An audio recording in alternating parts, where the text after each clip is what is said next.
ఉన్న దరిద్రాలకి తోడు కొత్త దరిద్రం. నిహంగా సిక్కులు ఒంటి నిండా బ్లూ కలర్లు వేసుకుని చేతికి ఆయుధాలు పట్టుకుని వచ్చి హడావిడి చేస్తున్నారు, అరాచకాలు చేస్తున్నారు.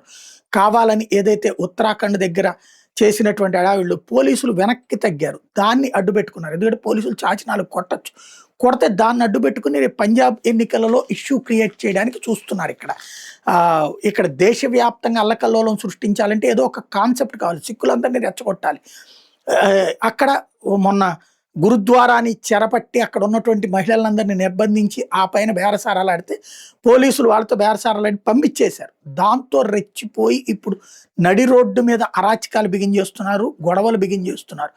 ఆయుధం చేతికిచ్చింది హిందూ ప్రజల రక్షణ కోసం లేదా సిక్కు ప్రజల రక్షణ కోసం శత్రు రాజ్యాల నుంచి ఆనాడిచ్చినటువంటిది. కానీ దాన్ని మిస్యూజ్ చేస్తున్నారు. ఇప్పుడు ఆ విధానాన్ని రద్దు చేశారనుకోండి, అదిగో సిక్కులకు అన్యాయం జరిగిందంటారు. ఓవరాల్గా పంజాబ్ ఎన్నికలను దృష్టిలో పెట్టుకుని ఒక గేమ్ నడుస్తుంది ఇండియాలో.